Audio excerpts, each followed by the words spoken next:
साल 2025 अपने आखिरी समय में है। ऐसे में इन्वेस्टर निवेशक अब अगले साल यानी साल 2026 की तैयारी में लगे हैं। 2025 ने एक बात साफ दिखा दी है कि सिर्फ शेयर्स और म्यूचुअल फंड्स पर भरोसा करना ठीक नहीं है।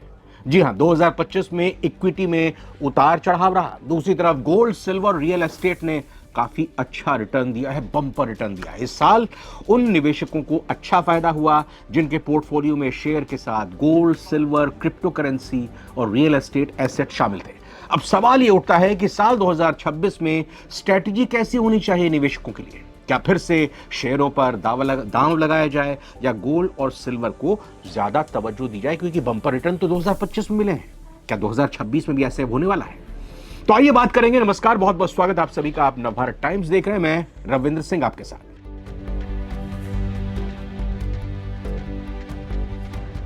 साल 2025 अब पीछे छूट रहा है, कहें कि पीछे छूट चुका है और हम कदम आगे रख रहे हैं साल 2026 में। लेकिन नए साल के साथ सबसे बड़ा सवाल भी खड़ा है, अपना पैसा कहां लगाएं? क्या शेयर बाजार की तेजी बरकरार रहेगी इस साल में? क्या चांदी यानी सिल्वर इस बार सोने को फिर से पीछे छोड़ देगी, या फिर रियल एस्टेट फिर से सबको चौंका देगा और लोगों को बम्पर रिटर्न देगा? आज की इस स्पेशल वीडियो में हम डिकोड करेंगे इकोनॉमिक टाइम्स ईटी की उस रिपोर्ट को जो बताती है कि 2026 में इन्वेस्टमेंट किंग का ताज किसके सिर सजेगा, कौन होगा सरताज इन्वेस्टमेंट का साल 2026 में। अगर आप भी कंफ्यूज हैं कि अपने पोर्टफोलियो को कैसे मैनेज करें, तो अगले इन कुछ मिनटों में आपके लिए लाखों की सीख साबित हो सकती है ये वीडियो। तो चलिए शुरू करते हैं। सबसे पहले बात सेक्शन 1 की, जिसपे हम बात इक्विटी करेंगे। तो क्या शेयर बाजार का बुल रन जारी रहेगा?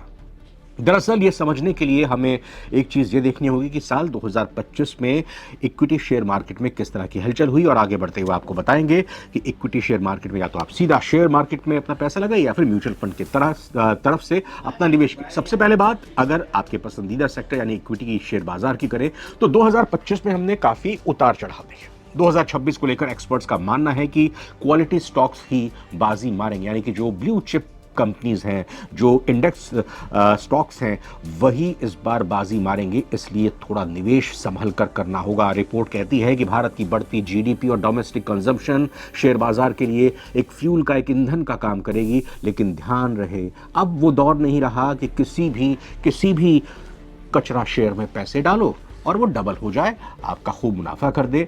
एकदम पैनी स्टॉक्स में पैसे लगाने का अब साल 2026 का ये वक्त नहीं माना जा रहा है। 2026 में फोकस रहेगा मैन्युफैक्चरिंग, डिफेंस और ग्रीन एनर्जी सेक्टर पर। अगर आप लॉन्ग टर्म इन्वेस्टर हैं तो इंडेक्स फंड्स और लार्ज कैप स्टॉक्स आपके पोर्टफोलियो को स्टेबिलिटी देंगे। पर क्या ये सिल्वर यानी चांदी के रिटर्न को मात दे पाएंगे? तो चलिए आगे देखते हैं और बताते हैं चांदी और साथ ही साथ सोने में निवेशकों की क्या स्ट्रैटेजी साल 2026 में रहनी चाहिए। क्या एक बार फिर से चांदी छुपा रुस्तम निकलेगा? तो आपको बताएं, इस एसेट की अगर बात करें तो अक्सर सोने का छोटा भाई चांदी को कहा जाता है, लेकिन एक्सपर्ट्स कह रहे हैं कि 2026 में चांदी सोने से ज्यादा चमक सकती है एक बार फिर से। जी हाँ, 2026 में भी 2025 की तरह चांदी सोने को पछाड़ सकती है। क्यों? सवाल मन में आ रहा है ना, तो आइए जवाब देते हैं। इसका कारण सिर्फ गहने नहीं है बल्कि इंडस्ट्रियल डिमांड है। जी हाँ, चांदी का इस्तेमाल सोलर पैनल्स, इलेक्ट्रिक गाड़ियों और 5G टेक्नोलॉजी में तेजी से बढ़ रहा है। जो चिप्स बन रही हैं उनमें इसका इस्तेमाल हो रहा है। सप्लाई चांदी की कम है, उसकी क्वांटिटी लिमिटेड है और डिमांड रिकॉर्ड तोड़ रही है। सिर्फ आभूषणों, ज्वेलरी के लिए नहीं बल्कि इंडस्ट्रियल डिमांड के कारण चांदी में काफ़ी तेजी के साथ इजाफा हो रहा है। और यही कारण है कि न सिर्फ निवेशक, न सिर्फ आम लोग, बल्कि बड़े बड़े देश भी अब चांदी का बड़े से बड़ा ये कहें कि शॉपिंग करने के लिए मार्केट में, बाजार में उतर रहे हैं। और इस पर विशेषज्ञों का अनुमान है कि चांदी 2026 में एक बड़ा ब्रेकआउट दे सकती है। यानी कि जो हमने पिछले दिनों देखा, अभी 2 दिन पहले ही देखा कि 2 लाख के आंकड़े को भी पार कर दिया था, 2.5 लाख के आंकड़े को भी पार कर दिया था। तो ये और भी आगे बढ़ सकती है।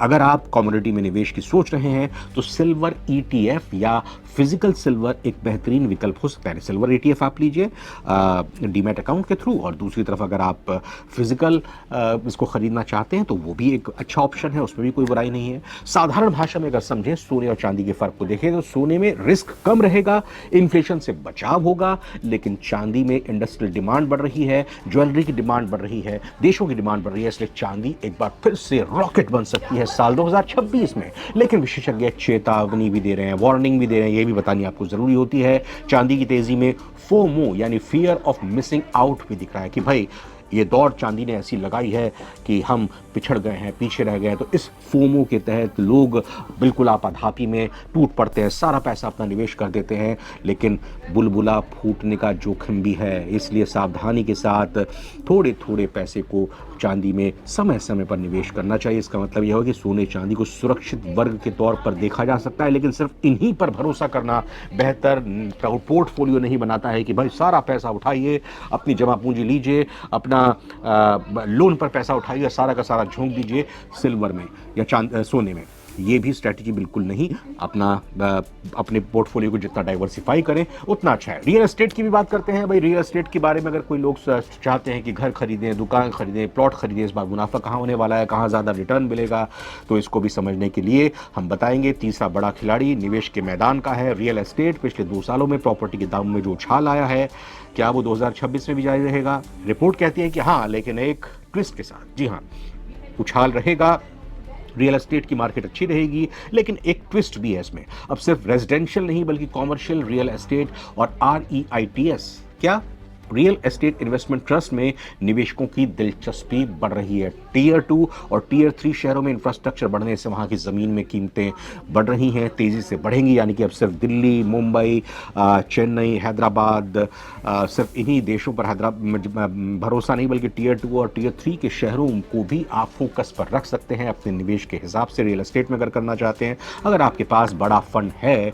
तो प्रॉपर्टी एक सॉलिड एसेट है, लेकिन लिक्विडिटी की कमी इसका एक बड़ा रिस्क फैक्टर भी है कि भाई अगर हमने कोई माल खरीद लिया, मतलब अगर कोई रियल एस्टेट में इन्वेस्ट कर दिया और अचानक आपको पैसे की ज़रूरत पड़ गई, तो फिर कई बार ये भी देखने को मिलता है कि जो मार्केट रेट होता है उससे थोड़ा सा हमको समझौता करना पड़ता है, क्योंकि हमको पैसा तुरंत चाहिए और ये बात सेलर को पता चल जाती है और उसी हिसाब से बार्गेनिंग करके हमें थोड़ा बहुत नुकसान पहुंचा देता है। इसलिए लिक्विडिटी का भी एक फैक्टर है, इसको भी माइंड में कंसर्न ध्यान रखना चाहिए। चौथे सेक्शन की अगर बात करें तो क्रिप्टो करेंसी। जी हाँ, क्रिप्टो करेंसी में रिटर्न बहुत बड़े हो सकते हैं, बम्पर हो सकते हैं, एक ही दिन में डबल ट्रिपल मुनाफा कमाया जा सकता है, पर रिस्क भी उतना ज़्यादा है। जितना ज़्यादा रिस्क, जितना ज़्यादा मुनाफे की गुंजाइश है, उतनी ही ज़्यादा, उससे भी ज़्यादा कहें कि रिस्क की भी बात हो। ये वोलेटाइल होता है, कभी ऊपर तेज़ी के साथ भागता है, कभी नीचे तेज़ी के साथ धड़ाम क्रिप्टो करेंसी होती है। तो क्रिप्टो में ये कहा जाता है कि जो सीनियर इन्वेस्टर होते हैं, जिनको स्ट्रैटेजी पता होती है, जिनको पूरे ग्लोबल सिनेरियो का अंदाज़ा होता है, या फिर छोटी हिस्सेदारी, छोटी सी बचत, जो आप मान लें कि भाई मेरा पैसा ये रखा हुआ है बैंक में, भाई 5,000 10,000, अगर हम आम आदमियों की बात करें, मिडिल क्लास की बात करें, उसको लगता है कि चल 5-10 हज़ार हम इस पर निवेश कर देते हैं, तो अच्छे क्रिप्टो करेंसी में आप निवेश करें तो उसको निवेश करके आप भूल जाएं, या फिर इसमें भी SIP का तरीका आप अपना सकते हैं। कुल मिलाकर सारा पैसा क्रिप्टो में लगाने की सलाह बिल्कुल भी नहीं दी जाती। पांचवा और इम्पॉर्टेंट बात, पोर्टफोलियो मैनेजमेंट कैसे करें। जो अलग अलग हमने आपको एसेट्स बताई हैं, कहाँ पर अपना पैसा किस हिसाब से एलोकेट करें, किस तरह से अपने पैसे को बांटें। जी हाँ, ज़रूरी सवाल यही है कि पैसे का मैनेजमेंट कैसे करें। एक्सपर्ट्स के अनुसार साल 2026 में आगे बढ़ते हुए आपको बताएंगे कि ऑल इन वन अप्रोच काम नहीं आए, यानी कि सारा पैसा एक जगह झोंक दो, एक ही टोकरी में सारे पैसे रख दो, वो काम नहीं आने वाला। आपको अपना पोर्टफोलियो बैलेंस रखना होगा, डाइवर्सिफाई करना होगा। एक आदर्श पोर्टफोलियो कुछ ऐसा दिख सकता है मानो इक्विटी में आप 50 से 60% अपना पैसा निवेश कर सकते हैं। किस लिए? ग्रोथ के लिए, स्टेबल ग्रोथ के लिए। दूसरी चीज़, चांदी और सोने यानी गोल्ड और सिल्वर में 15 से 20% तक आप अपना पैसा जमा कर सकते हैं, क्योंकि कच्चे तेल के दाम बढ़ रहे हैं। इन्फ्लेशन से सिक्योरिटी के लिए, सुरक्षा और हेजिंग के लिए इसको इस्तेमाल किया जा सकता है। शेयर मार्केट अगर गिरती है तो फिर यहाँ पर सोना और चांदी में निवेश बढ़ता है, उसकी रिटर्न ज़्यादा आती है। रियल एस्टेट आपकी स्थिरता के लिए की जा सकती है, 20 से 30% यहाँ पर भी आप इन्वेस्टमेंट अपना कर सकते हैं। मतलब कोई ऐसी प्रॉपर्टी खरीदिए जिसमें आपकी इनकम का, आपकी इन्वेस्टमेंट, आपकी सेविंग्स का 20 से 30% आपकी EMI के जरिए जाता हो, तो रियल एस्टेट पे भी आप कर सकते हैं। और अगर आप रिस्क टॉलरेट करते हैं तो छोटा सा हिस्सा क्रिप्टो में डाल दीजिए। याद रखिए 2026 में इन्वेस्टमेंट किंग वो नहीं है जिसने सिर्फ एक जगह पैसा लगाया, बल्कि वो है जिसका पोर्टफोलियो हर मौसम के लिए तैयार है। इसका निष्कर्ष यही है, कॉल टू एक्शन यही है कि हर लिहाज से इन्वेस्टमेंट की अपॉर्चुनिटी को बिल्कुल तलाशें और आगे बढ़ के ये बताएं कि हम इन्वेस्टमेंट करने के लिए हमेशा टाइमिंग का भी एक बड़ा इम्पॉर्टेंट आस्पेक्ट रहता है। तो दोस्तों, निष्कर्ष को मिलाकर साफ निकलता है कि 2026 में आपको पूरी तरह से तैयारी करते हुए अपनी बचत को, अपने खून पैसे से कमाई हुई गाढ़ी कमाई को, इक्विटी आपको चूंकि वेल्थ देगी। तो दोस्तों, निष्कर्ष साफ है कि 2026 में इक्विटी आपको वेल्थ देगी, चांदी आपको ग्रोथ का सरप्राइज दे सकती है और रियल एस्टेट आपके भविष्य को सुरक्षित करेगा। आप इस साल अपना सबसे ज़्यादा पैसा कहाँ लगाने वाले हैं, कमेंट बॉक्स में हमें ज़रूर बताइएगा। ईजी टिप्स भी आपको यहाँ पर दे देते हैं। एक निवेशक को पहले अपने लक्ष्य और टाइम हॉरिजन को समझना चाहिए कि भाई कितने दिनों के लिए हम निवेश कर रहे हैं। जैसे घर के लिए आपको निवेश करना है, रिटायरमेंट के लिए प्लान करना है, बच्चों की पढ़ाई के लिए करना है, उनकी शादी के लिए करना है। 2026 में इन्वेस्टमेंट किंग वही नहीं बनेगा जो सिर्फ एक एसेट पे पैसा लगाएगा, वही बनेगा जो अलग अलग एसेट पे अपने पैसे को लगाएगा और एक्सपीरियंस के साथ साथ स्मार्ट तरीके से अपना पोर्टफोलियो तैयार करेगा। लास्ट में जल्दी से एक रिकैप: सोना चांदी सुरक्षा के लिए, इक्विटी ग्रोथ के लिए, रियल एस्टेट स्टेबिलिटी के लिए और क्रिप्टो अपॉर्चुनिटी के लिए। इन सब का संतुलन, इन सब का मिक्स आपको विजेता बनाएगा। अगर आपको ये वीडियो मददगार लगी हो तो लाइक करें, कमेंट में बताएं कि आप 2026 में किस एसेट में निवेश कर रहे हैं, उसकी सोच रहे हैं, और सब्सक्राइब करें नवभारत टाइम्स को ऐसे ही आसान निवेश एक्सपीरियंस के लिए। और हाँ, जाने से पहले एक ज़रूरी बात: निवेश बाजार जोखिमों के अधीन है, इसीलिए निवेश से पहले अपने वित्तीय सलाहकार से सलाह ज़रूर लें। अपने दोस्तों की बातों पर आंख मूंद कर विश्वास न करें। अगर ये एनालिसिस आपको पसंद आया है तो वीडियो को लाइक करें और सब्सक्राइब करना बिल्कुल ना भूलें। तो मिलते हैं अगले वीडियो में। बहुत बहुत धन्यवाद। नमस्कार।